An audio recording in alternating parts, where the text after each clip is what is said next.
So kia ora koutou, thank you all for joining us.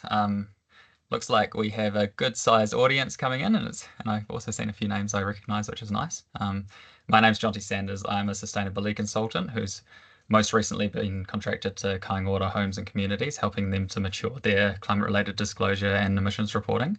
I offered to moderate this session after Karl came and gave an impressive presentation to our Kaingora team in Auckland last week. So Karl is a seasoned sustainability manager, having been in the game for over 15 years. He's held roles at both KiwiRail and Vector before launching Foreseeable, which I just love the name, in 2020. Through his work with Foreseeable, Karl has been actively supporting a range of organisations through their climate journeys. Through this experience, Karl has recognised that there was a gap for a simple map that people could use to see the whole picture of climate and how it integrated with or interfaced with their business. So Karl's been using this climate response wheel with his clients to quickly identify gaps in their program and improve the robustness of their response. He's keen to share this tool with others in order to help accelerate our response to climate change, which is the goal here. So just a few housekeeping things before we start. You can ask questions through the Q&A, and you can also provide any thoughts or feedback through the chat. We'll have some opportunities throughout the presentation to pause and address questions.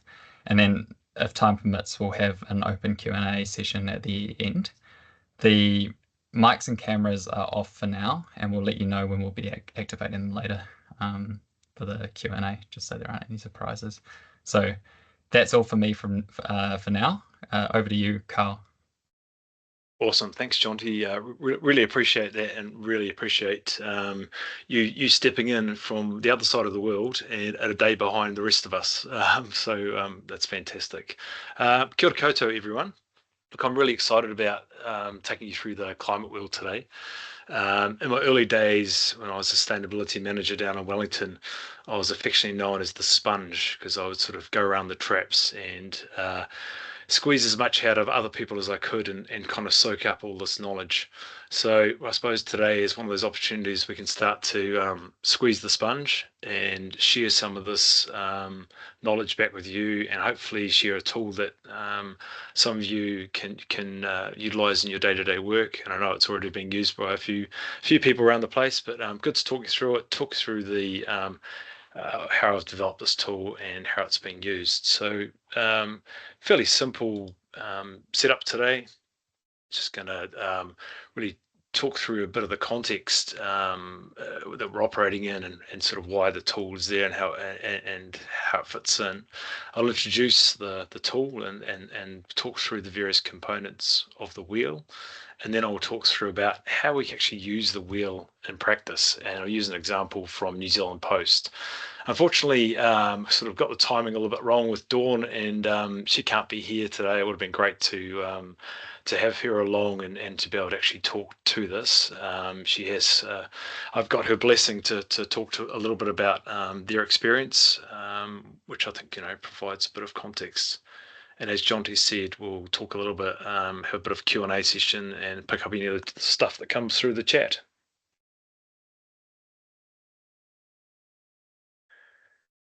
So let's start with the chart. It's always good to have a nice chart to kind of kick off with, and everyone's kind of familiar, I think, with the this particular chart. I haven't got any particular time frames on it, but really what we're trying to communicate here is some pretty clear and simple messages. And this helps to connect us back to the kind of response around climate change. So we've got this black line, which is showing our historical emissions going up and up and up, and we're all quite aware of that.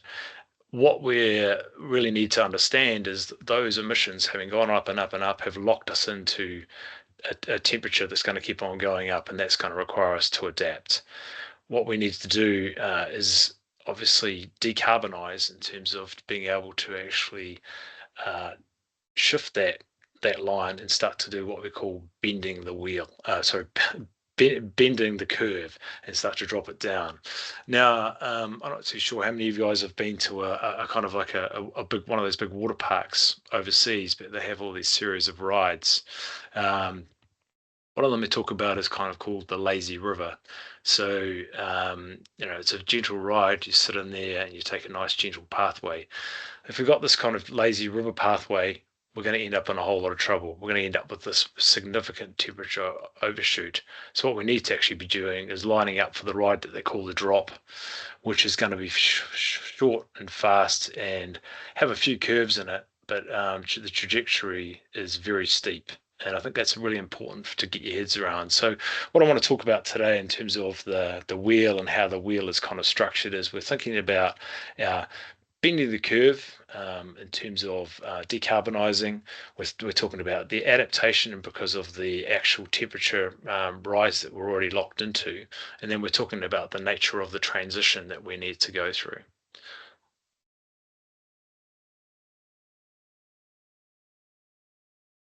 So I've developed this simple graphic really to help explain to businesses how they kind of fit in the climate space. First of all, recognizing that there's a whole range of activities that business does that actually contributes to climate change. So therefore, the burning of fossil fuels from your vehicle fleets, your emissions from manufactured materials, or your energy use that's not in the non-renewable or non-emission free state, it's all going to be contributing to climate change. So you've got all these emissions kind of going up, and then you've got the actual climate change happening.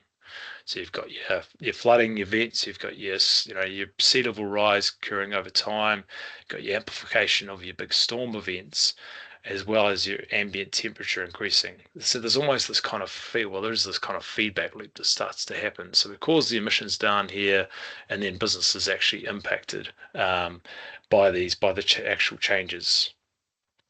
So what we've got in the middle here is how the economy and society is actually evolving in response to that. So what I've got in the green is the big system changes. So we've got the energy system, the transport system, manufacturing, agriculture, and carbon removals. So these are all the big changes that we need to happen to actually shift us into that drop, as opposed to the lazy river of kind of incremental change. We need these kind of transformational changes. And at the same time, there's a whole lot of, I suppose, societal or maybe economic aspects that are starting to change. We've got the kind of regulations starting to come into play. We've got consumers actually starting to vote with their dollars. Finance insurance markets starting to mature. Things like kind of climate reporting. And there's kind of increasing societal expectation. So it's a very complex system you got going on there. And I suppose this just leads into this, how does business respond? And what I encourage business to be talking about is a climate response plan that actually looks at the adaptation, the transition, and the decarbonisation.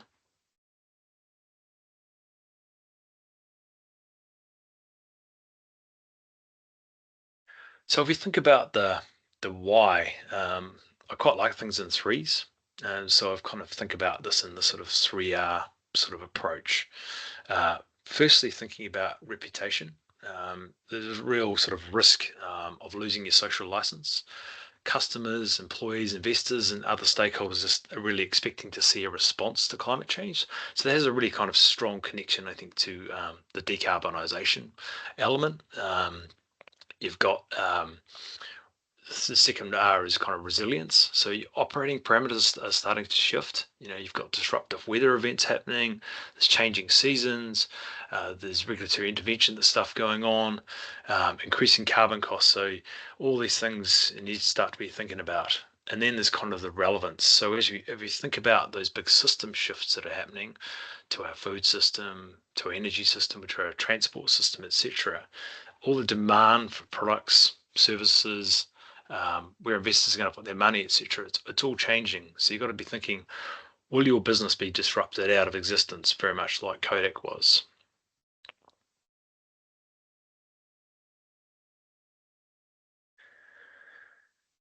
So think about climate change, and I think each of us probably comes at it from different angles, and you sort of take that out to the wider business or society, and everyone has a kind of a different kind of, I suppose, endpoint or aspect to how they interpret climate change and what's important to them. But I think it's really important that we actually we see the whole elephant. We don't want, I suppose, businesses to be thinking that, like this picture shows, that the elephant is actually a rope. It's not a rope. It's not, for example, just all about carbon emissions. It's way more complex than that, and it's much broader than that. So, this is actually the challenge that New Zealand Post was having. They've done a lot of amazing work over the years, but really wanted to see that full picture of work that's actually required and what it encompasses and what's their interface with climate would be. So that's timed quite well, the fact that I was starting to work on this kind of framework, and provided I suppose, a real live case for me to then refine that with them and develop what's now become this climate response wheel. So we take a look at the wheel, and this is kind of, I suppose, the basic version of it without all the individual segments in there. And so the main components of it are, I suppose, firstly in the grey is the value chain, and that's kind of, I suppose, the foundation and the kind of the reference point back into your business. And then we've got the three what I call strategy layers. So the decarbonisation, the adaptation, and the transition. And around the outside are what's called the enablers. And this is something that sort of evolved as I kind of worked with NZ Post on this, where we had the initial kind of wheel, and then it feels like there's something missing. What could really accelerate our action on this, or what are things that actually might put the brakes on? And so we kind of explored that a little bit further with them, and we came up with these enabling areas. So what I'll do is I'll just kind of go through those components in terms of the value chain and the strategy areas and the enablers, and just talk in a little bit more detail about those. So the value chain approach is something that I've been using for a long time in my work with businesses, because it kind of makes sense to lay out the value chain, get the upstream, the downstream in place, and use it as a kind of framework for assessing risks and opportunities. So this was just an example, and really a made-up example for the construction sector. So you can see that there's both kind of risks and opportunities that fall right across the value chain.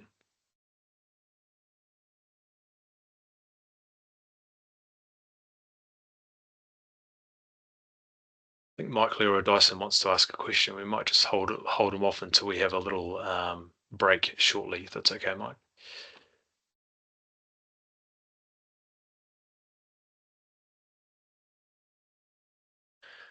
So the next part of the wheel are these enablers. And I suppose if you think of them, they sort of exist independently of climate action, but should also support climate action. So the things that are happening across the business anyway for all kinds of reasons, but are really essential in terms of being able to accelerate or put the brakes on climate change. So think about knowledge. This is sort of the deep institutional knowledge, but also lived experience. You have people in your organization, who have been through, for example, storm events, or who have, played around with technologies and kind of tried things in the past. So that's really important stuff. Learning from from Indigenous groups, and also the scientific community. This really just kind of helps to make for better strategy by having that knowledge in place. The technology kind of data enabler. I mean, I think in that space, in my experience with working at Vector, having good historical data on how the network was being impacted on by weather events really helped in terms of understanding, how potentially future changes to climate would then come back and have an impact on the network. So really good to have that data in place.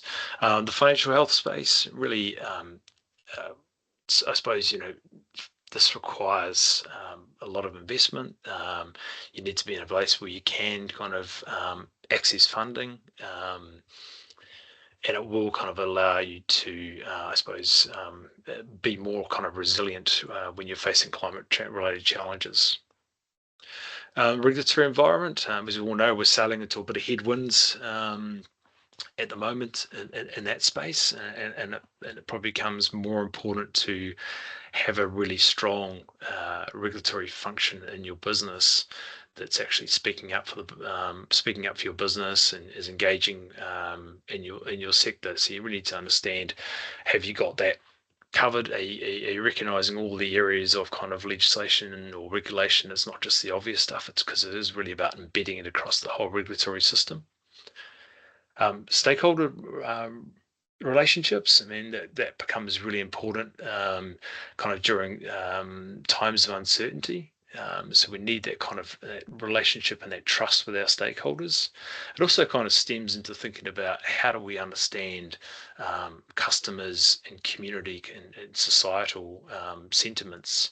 So if you're kind of not well connected to your customers, it's a little bit hard to have that feedback and understanding of what they're thinking in terms of some of the transition and changes that they're looking to make in their own spending habits. And finally, the culture, capability, and capacity. I mean, I think about culture as setting the foundation for action, and capability allows you to respond. Capacity, some of it can be internal, but sometimes you're going to have to leverage external help, and that may not necessarily be going to pay for external help, but that may be about how do you work alongside others up and down your value chain, how do you work alongside others in your sector. And I think we're seeing some great examples in New Zealand of that kind of networking and sector approach happening.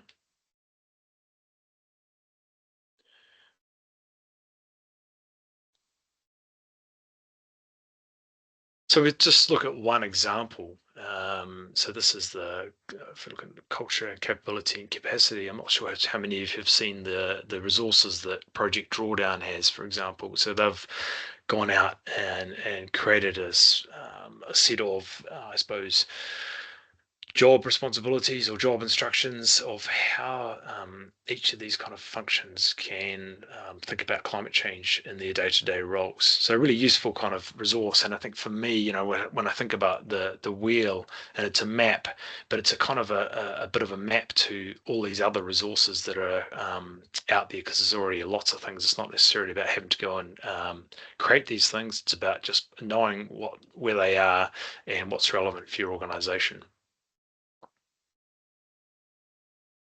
And the final part of the wheel is, I suppose, those the three those three wheels, or sorry, three layers. And if you think about turning those into kind of doing words, we're talking about decarbonising, we're talking about adapting, and we're talking about transitioning. So it doesn't necessarily matter where you start with the wheel. I mean, it tends to be that, I suppose, I've set it up to start from a decarbonisation, adaptation out to transition, because that's tend to be where the maturity of organisations is at the moment.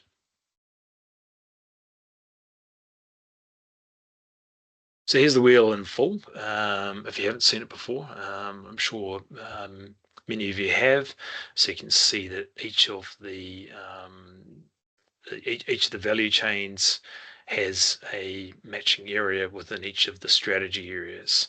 And look, this is, I suppose, a best effort at trying to place this and kind of figure out what does that look like as a response within each of these areas? It won't be perfect, and look, some organisations might have quite unique value chains, and it might not quite make sense for them in terms of this value chain setup. So all things that you can think about and adjust in your own organisations, but I think for me, 80% of organisations will be able to find their way through that. So I'll just let you pause for a second, take a glass of water, and you can have a quick read of that if you haven't seen it before.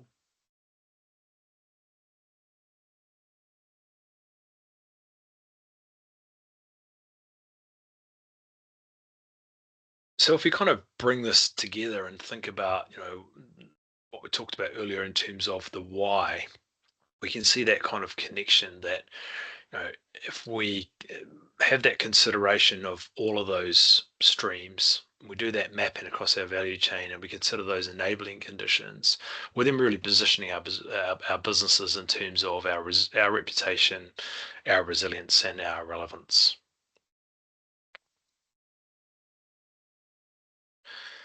If I just drill down into a few of the segments here, and I suppose just give you a little bit of a taster for what you might think about when you think about, well, what does climate ready mean for each of these segments. So I'll talk about one in the decarbonisation layer, one in the employee health and wellbeing layer, one in the adaptation layer, and one in the role in the low carbon world layer. I realise I've just got my colours a little bit wrong there, but it's okay. We'll work through those. So what would climate ready look like? And I suppose this is the piece, we're getting into the nitty gritty and the actual detail. So for your products and services, if you think about in the decarbonisation layer, really what you're thinking about is your life cycle emissions. So how do you get a handle on those? How do you figure out the ways you can address them? In the adaptation layer, if you're thinking about your people, I think that comes back to employee health and well-being, and how are we planning for the impact climate will have on our people. So it's not just thinking about our physical kind of buildings and assets, but you also need to be thinking about all these changes and gradual changes in temperature, but also the events. Well, how's that going to impact on our people, and how have we kind of embedded and integrated that into our business? And then the final example I've got there is in the transition layer, and thinking in terms of governance. So how are we thinking about what is our role in a low carbon world? And I don't know, that's something that a lot of organizations will be putting their minds to this year, particularly with having to kind of develop transition plans if they're required in terms of the climate disclosure stuff. So you can see there's a whole lot of depth, and you sort of look at every single segment of the wheel has kind of got those layers of depth, and I've got all that kind of sitting behind there, but it's sort of stuff that you might want to develop or think about what's kind of relevant for your particular organization. So I thought we'd just have a little pause and just see if there's any questions that have come up so far, and let Jonty kind of ask those. Yeah, so we have had a few in the Q&A and within the chat, which is great. Please keep putting them in there. Looks like they're flowing in. Alison, I'm going to assume that your question has been sort of subsequently answered by the slides that came through after you asked it. But Matt did have a good follow-up question on that, and that is, Karl, have you found that separating decarbonisation categorically from broader transition risks has been helpful for keeping those not directly carbon-related transition risks in focus? Yeah, I mean, I think having that really clear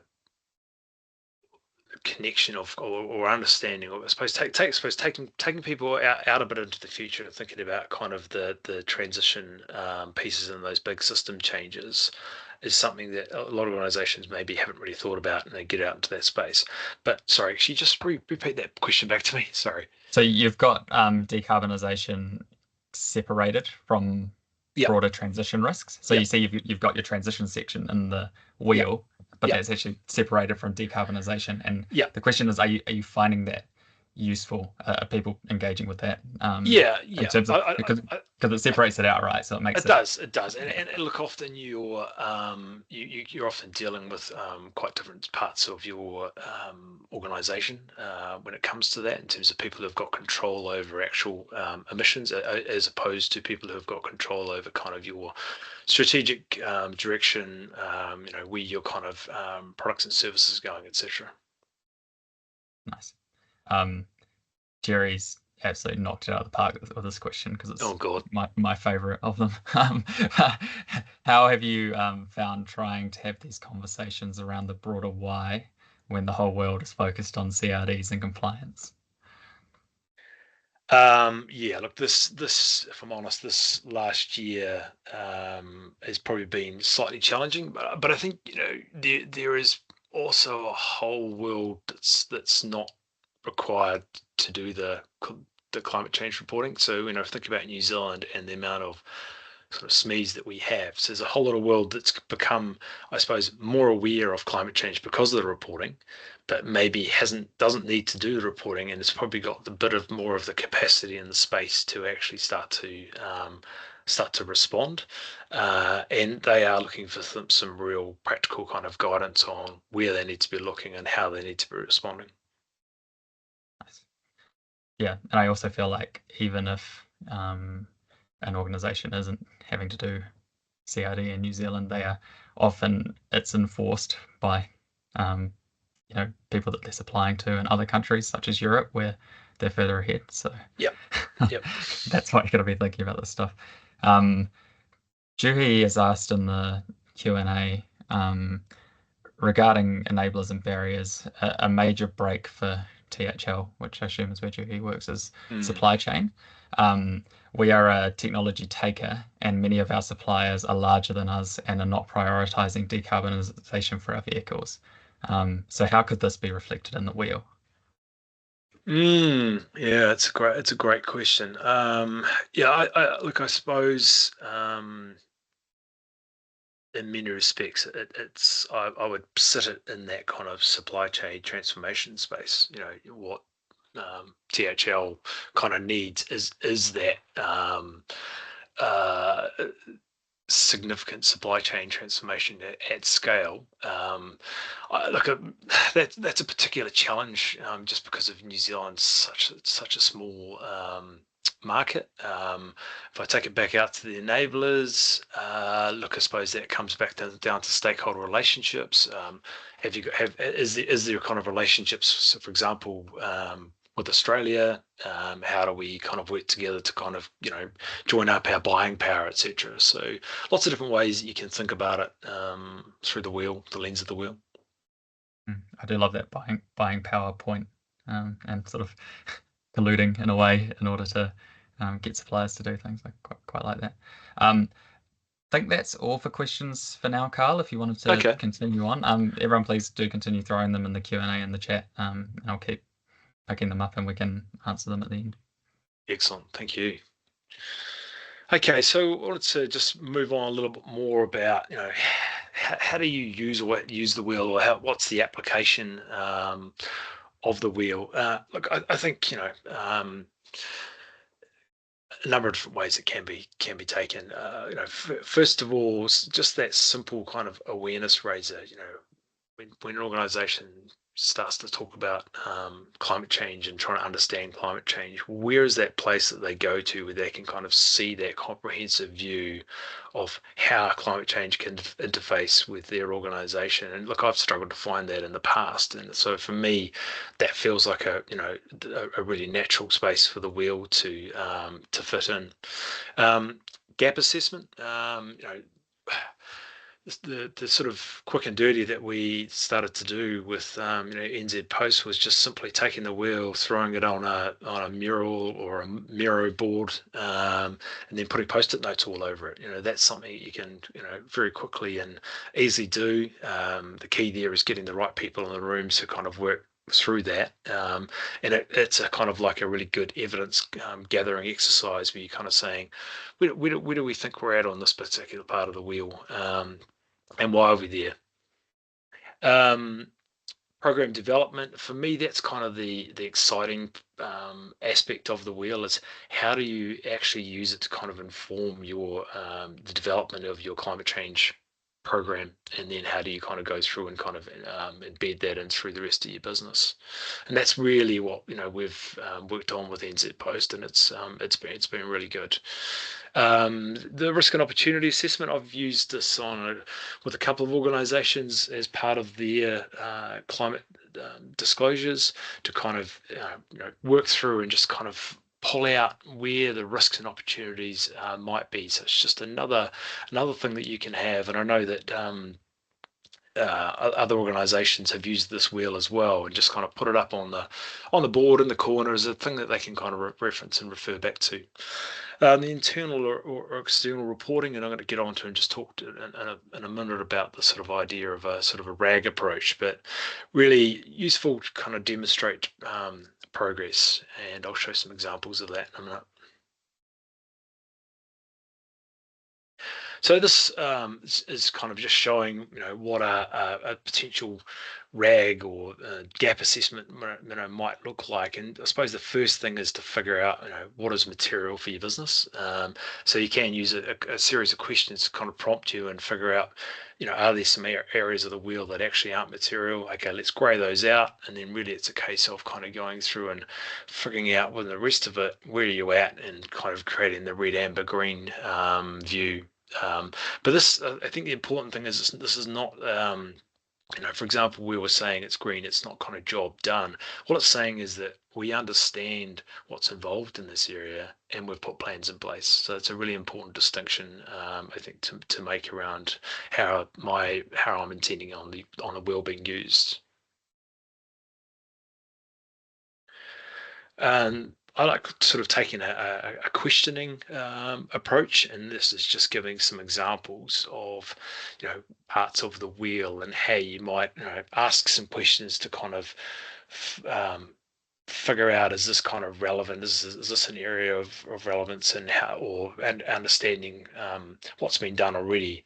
So, for example, in the employee health, thinking about hot days and how will they create unsafe or unhealthy working conditions for our staff.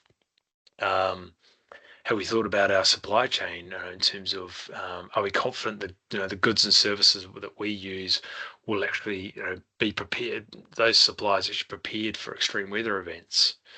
Yeah, so you can kind of go through the wheel and have all those kind of questions as a way of kind of spurring the conversation. And so quite useful for kind of developing a bit of a view of where your program might go. And so, you're moving from your initial assessment. You might say in 2 years' time, these are the areas that we want to get to in terms of our understanding, our planning, and maybe it's a 3-year, whatever that kind of time frame and program it is. You can at least kind of show it, and then it allows you to have conversations around resourcing and prioritization of other activities that are happening within your organization.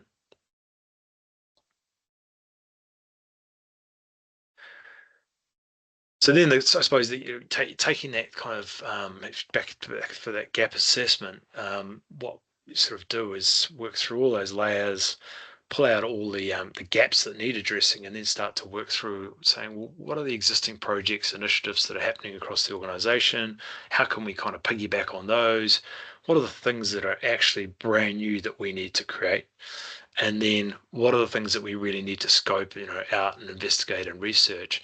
And you often find that the scoping, investigation, and research will kind of get landed maybe with the sustainability team, but definitely the other two should be, really closely aligned and tied to the business. So we just talk a little bit about the work that we've done, that I've done with New Zealand Post over the last year and a bit. for them, as I sort of said earlier, one was about creating this awareness, but then it was also about how can this inform their development of a climate response plan that kind of covered all three areas. So they really wanted that easy to understand visual. They wanted to be able to have that conversation around kind of resourcing, and they wanted to really be able to have some engagement with the business units so that the climate work got built into their existing work programs, or new things were added in. So this is kind of the loose, I suppose, process that we went through with NZ Post, and there's meters and meters of mural board that kind of sit in behind that, which if you don't use mural or Miro, it's such a great tool to track a process like this, because you can just keep on the same mural and just keep on building worksheets, and then pull people back and say, hey, this is where we came from. If someone's comes in new to the program, you can go take them right back through the whole process and show them how you developed. So for NZ Post, it did start very much with that first assessment piece, and then taking them right through to kind of where they got the program. And there's various sheets that reflect the one-to-one conversations that we had, the kind of group workshop kind of conversations that we had, and you kind of see it all kind of developed. So we did this first sort of initial test. We kind of set up this cross business unit and really clear on how we were going to use the wheel. We define the value chain, the components of the value chain. I think that's really important, that you're very clear on what sits in what part of the value chain, because there can be some areas that have a little bit of crossover, particularly if you start thinking about supply chain and operations for a business like Post, which is in logistics. We did that kind of materiality assessment and that initial kind of status check, and really engaged with the business on whether that status check was right. So there's various versions of the wheel that kind of went floated around to kind of get that accurate. And then we went through and kind of developed some initial work streams, getting those engagement with the business. Is this something that you're going to be wanting to able to do kind of now, or is this in the next 3 years?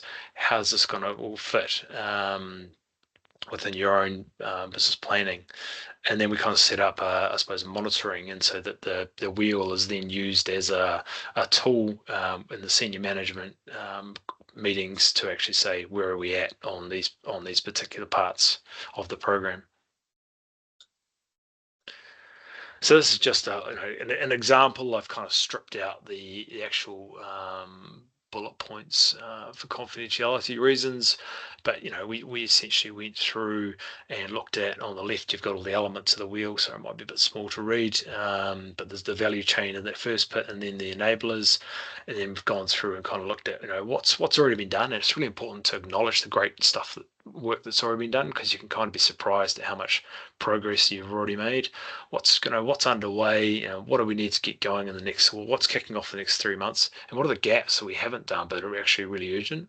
And when I think about that, when we thought about that, we sort of think about what are the really high risk areas, what are things that are no regrets moves, and what are things we really want to investigate because we're just not sure about, and then continue the work that was kind of already underway.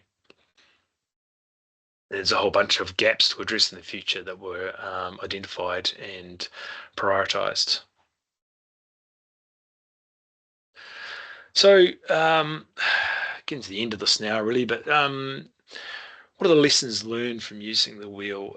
Look, I think different organizations do use different climate language, and like I'm not precious if people want to sort of adapt and change the wheel to suit their organization in terms of how they talk about climate change.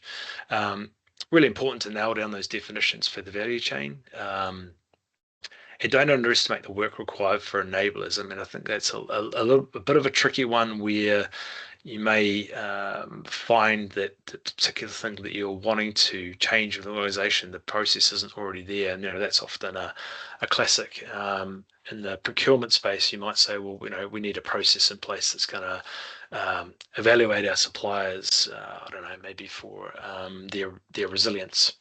But actually, you may not even have a good process for evaluating suppliers, full stop. So that's just really important to kind of understand the kind of current status of those enablers and what you're trying to build climate into, and be kind of pragmatic about when you can do that. The key value from this is going through this alongside the business units. I don't think there's a lot of value in a sustainability team doing this kind of disjointed from the business. It really needs to be alongside, and that can be slower. They've got a lot of competing priorities, but it's where you get the gold.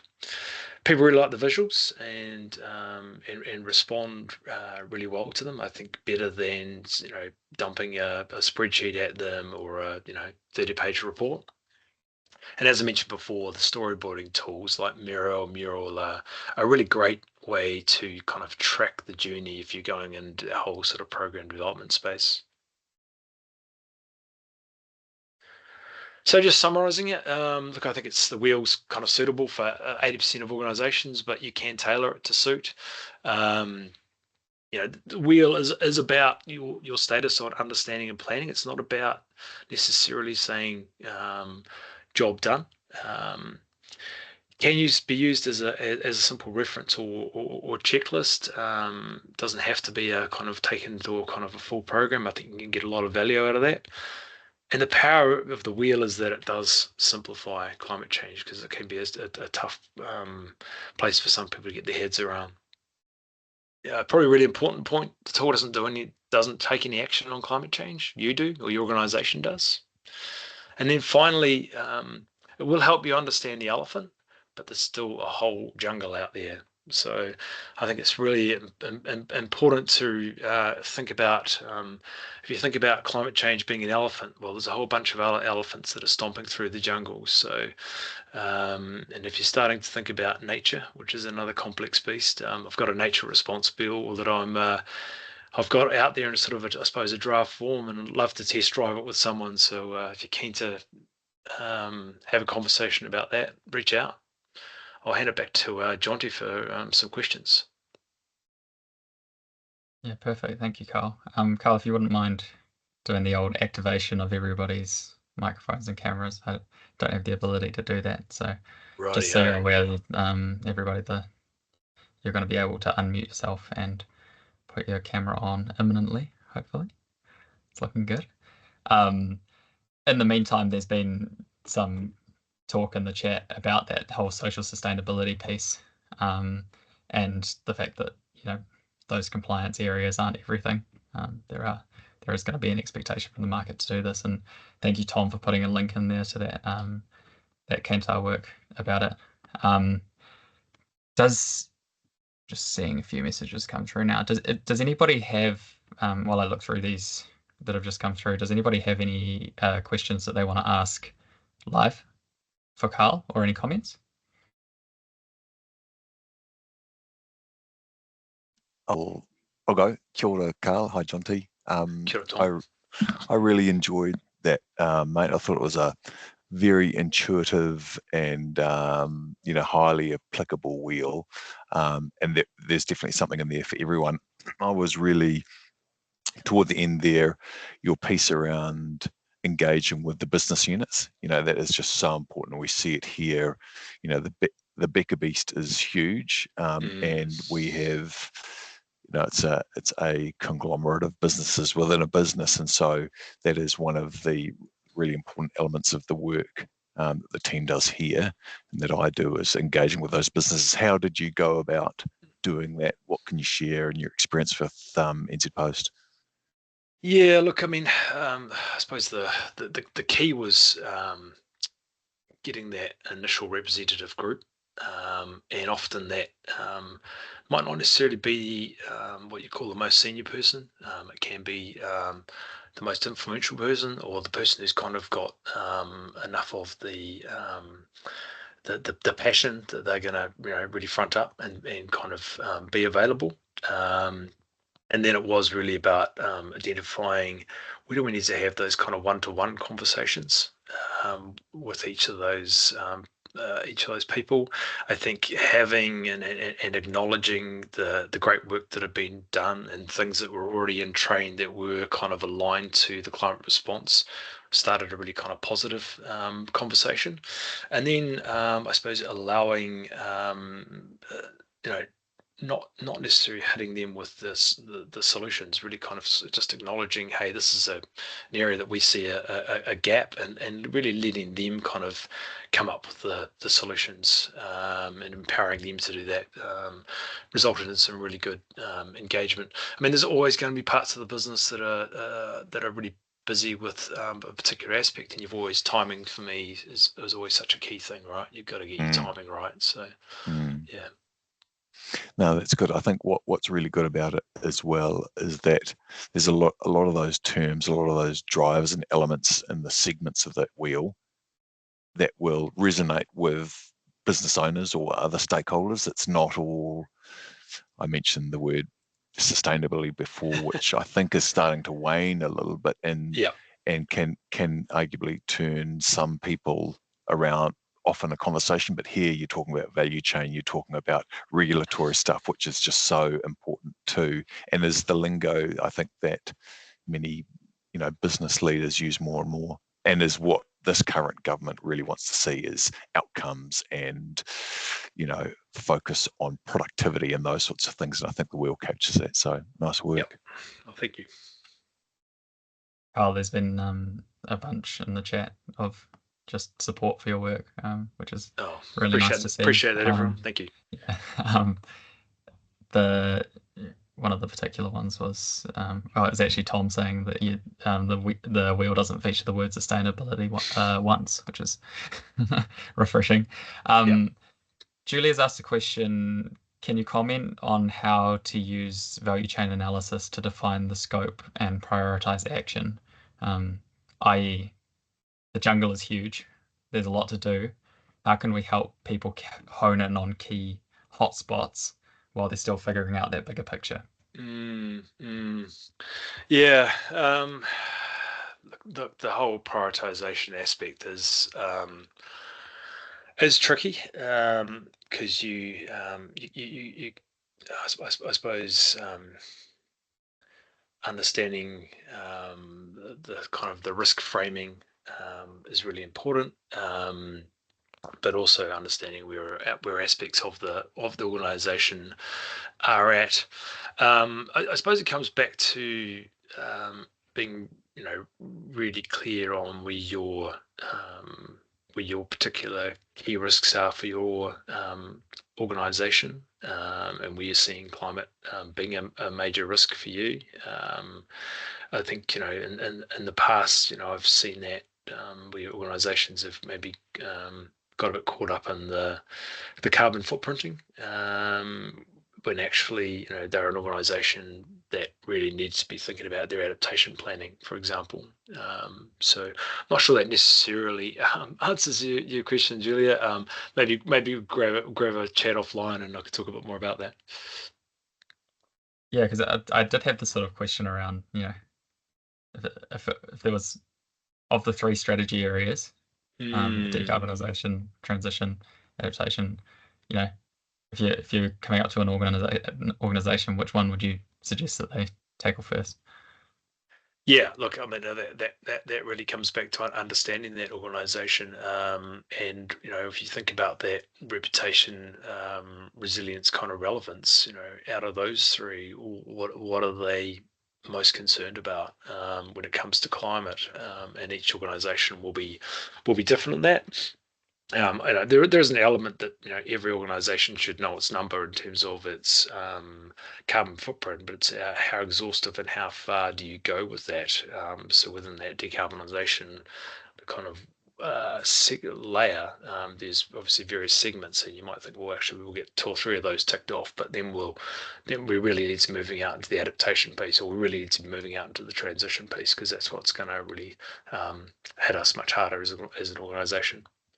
Yeah, I found myself it's real easy to get bogged down in carbon footprint at the expense of all the other stuff. So it's really nice having the wheel to Yeah, really and it can visualize on one page. can soak up a lot of can soak up a lot of cache as well. Yeah. So thanks, Tom. Carol is once again another question that I am a big fan of. Can you talk a little bit about using the wheel to drive creative thinking on opportunities, not just adverse risks?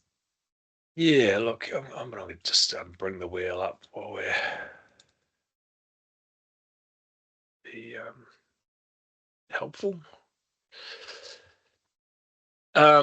Yeah, look, I think I suppose there is that classic. We do get caught up in the risks sometimes, and there is that need to kind of switch our heads around and say, well, how do we do that? I'm not necessarily sure that the wheel is designed to necessarily steer that conversation. I think organisations, in a way, are either set up that they naturally think about opportunities, or they've got those processes in place. Many organisations I've seen just haven't got the maturity around starting to think about opportunities in the same way they think about risks. So I think that is probably a broader conversation for your risk management team, because you can obviously go through the wheel, and you can definitely just shift your mindset into a positive of where could this be an opportunity for us. I mean, particularly in that transition layer, but it does depend on what sort of organization, what your business service offering or product offering is, because you might find opportunities in decarbonisation, adaptation, all of them. Nice. Brian's asked a question in the Q&A. Normally I can't see where Brian's from, so when he refers to members, you'll have to interpret that. But Brian says, thanks, Karl. Excellent presentation and model. I'm wondering what your thoughts are on bringing climate actions to the attention of our many members, and in our outreach on climate action with the public and in community engagement. The wheel alone would be daunting for them. So maybe training / exposure to parts of the model. Yeah, look, I'd agree with you on that, Brian. And I think you probably are looking for something more simply like that initial diagram that I had. I'm not sure when you talk about members, whether that's business organisations or not, but there's a whole lot of stuff that, and in fact, I've got a climate ebook 101, which would probably be perfect for you. So feel free to connect up through LinkedIn or whatever if we're not already connected, and reach out. Cool.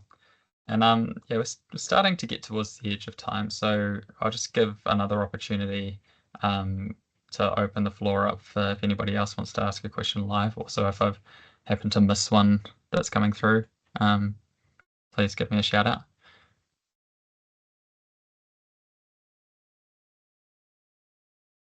Nothing else? I just had one last question, Karl, if you don't mind. Yeah, sure. And that is, is it are we sort of able to use this wheel now? Are there copyright implications around using it? How do you want the setup for that to be? Yeah, look, no copyright issues there. I mean, my philosophy with this is, we've all got plenty of work on, plenty of things that we need to get done, and this kind of makes life a bit simpler for you guys. Great, go for it, go and use it. I'd love an attribution, but if that's not possible, I'm not going to get caught up on that. And if you want to, get hold of the actual template and things, maybe the best way is just to reach out to me. Maybe we can grab a quick half an hour call and talk about that a little bit more. Obviously, I've got a whole lot of stuff that sits behind the wheel and all the mural boards and all that kind of process, if you wanted to go to that level. But if you just want to take the wheel and use it, and I know that a couple of our big primary producers have grabbed the wheel and are using it in one of their conversations around scenarios, and that's great from my perspective. So yeah, just go for it. Great, thanks, Karl. There's one final question that's come through from Zane. Nice to hear from you, Zane. It's been a while. He's asked, what are your thoughts on how to balance business continuity with embedding sustainability strategy? Geez, eh? Classic, eh? You don't have to. You don't have to ask the big. We're not talking about sustainability today, mate. No. Yeah. Look. I think the conversations that you're having at a business unit level, I think it is about getting into and turning into their language and really helping them to understand where the value is that's going to come from tackling these particular things. So whether it's a kind of resilience conversation, whether it's a reputational value add conversation, I think you sit down and have that. I think most business units do kind of get it, but yeah, also happy to take that offline, have more of a chat if you need, Zane. Awesome. Okay, I think we'll leave it there for questions and comments. It was as though Karl is happy to pick up anything offline afterwards as well. So Yeah, please feel more than free to do happy. Yeah, that. there's my contact details are there. I want to say a big thank you to Jonty for stepping up and facilitating. Jonty and I didn't even know each other before last week, so what a great guy to offer to step up, and he's done a fantastic job of that. So hopefully, if I can get my technology sorted out, the recording will become available and will get emailed out. If anyone's really good at that stuff and wants to reach out and help me, that'd be amazing. But otherwise, if you wanted some help, you want to look at using the wheel with a bit more detail, get in touch. Easiest way is just jump on my website and book a call in 30 minutes and a slot that works for you. But really appreciate everyone taking the time out today, and I really enjoyed sharing that with you guys.